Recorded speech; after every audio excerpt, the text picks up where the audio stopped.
저도 기절했습니다. 원인은 당뇨 쇼크. 오늘도 제 경험을 말씀드리게 되네요.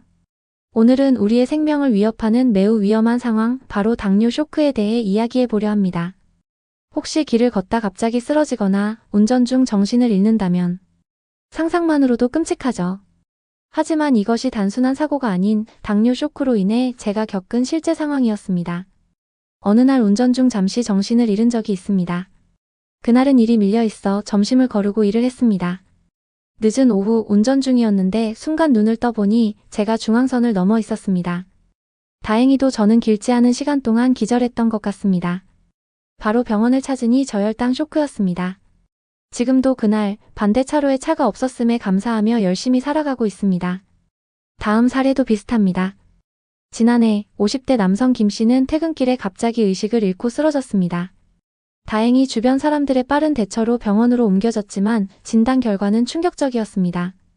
김 씨를 쓰러지게 만든 원인은 다름 아닌 저혈당 쇼크, 즉 당뇨 쇼크였습니다. 평소 당뇨병을 앓고 있었지만 제대로 관리하지 않았던 것이 화근이 된 것입니다. 당뇨 쇼크는 혈당 수치가 정상 범위를 벗어나 지나치게 낮아지거나 지나치게 높아질 때 발생하는 응급 상황을 말합니다. 저혈당 쇼크는 혈당이 50mg/dL 이하로 급격히 떨어질 때 주로 나타나며 뇌 기능 장애를 일으켜 의식소실, 심하면 사망에까지 이를 수 있습니다. 고혈당 쇼크 역시 혈당이 600mg/dL 이상으로 급격히 상승할 때 발생하며 혼수 상태, 탈수, 심각한 합병증을 유발할 수 있습니다. 저혈당 쇼크는 주로 인슐린 과다 투여, 식사 거르기, 과도한 운동 등이 원인이 됩니다. 증상으로는 식은땀, 심장 두근거림, 손 떨림, 현기증, 두통, 시야 흐림, 심한 경우 의식소실과 발작까지 나타날 수 있습니다. 탤런트 A씨 역시 방송에서 저혈당 쇼크로 응급실에 실려갔던 경험을 고백하기도 했습니다. A씨는 무리한 다이어트와 불규칙한 식습관 때문에 저혈당 쇼크를 겪었다고 털어놓았습니다. 고혈당 쇼크는 감염, 스트레스, 약물 복용 중단, 심한 탈수 등이 원인이 될 수 있습니다. 고혈당 쇼크의 주요 증상으로는 심한 갈증, 잦은 소변, 흐릿한 시야, 구토, 복통, 혼수 상태 등이 있습니다. 특히 고령의 당뇨 환자나 감염 질환을 앓고 있는 경우 고혈당 쇼크 위험이 더욱 높아집니다. 당뇨 쇼크는 골든타임이 매우 짧은 응급 상황입니다. 저혈당 쇼크의 경우 10분 이내에 적절한 조치를 취하지 않으면 뇌 손상 등 심각한 후유증이 남을 수 있습니다. 만약 당뇨 쇼크 증상이 나타난다면 즉시 다음과 같이 대처해야 합니다. 첫 번째, 환자의 의식을 확인하고 반응이 없다면 즉시 119에 신고해야 합니다. 주변에 도움을 요청하는 것도 중요합니다. 저혈당 쇼크가 의심될 때는 즉시 설탕물이나 사탕, 주스 등 단당류를 섭취하게 해야 합니다.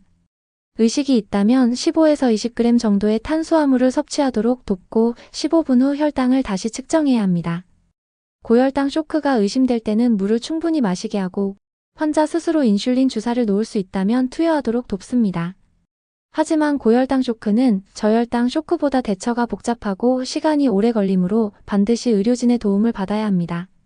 환자가 의식을 잃은 경우 기도를 확보하고 안전한 자세를 유지하여 질식사고를 예방해야 합니다. 어떤 경우든 당뇨 쇼크는 응급 상황이므로 반드시 병원으로 이송하여 전문적인 치료를 받아야 합니다. 응급처치 후에도 반드시 의사의 진료를 받고 당뇨 관리 계획을 재점검해야 합니다. 당뇨 쇼크는 미리 예방하고 철저히 관리하면 충분히 피할 수 있습니다. 규칙적인 식사, 꾸준한 운동, 적절한 체중 유지, 스트레스 관리, 정기적인 혈당 측정과 의사와의 상담을 통해 자신에게 맞는 당뇨 관리 계획을 세우고 실천하는 것이 무엇보다 중요합니다. 오늘 영상을 통해 당뇨 쇼크의 위험성을 알게 되고 예방과 대처에 도움이 되셨기를 바랍니다. 자신의 건강은 스스로 지키는 것입니다. 오늘부터 혈당 관리에 더욱 신경 쓰시고 건강한 삶을 만들어 가시길 응원합니다. 수줍은 코끼리는 여러분의 건강한 인생 후반전을 응원합니다. 오늘도 제 이야기를 들어주셔서 감사합니다. 여러분들의 구독과 좋아요는 제게 힘이 됩니다. 다음 영상에서 또 만나요.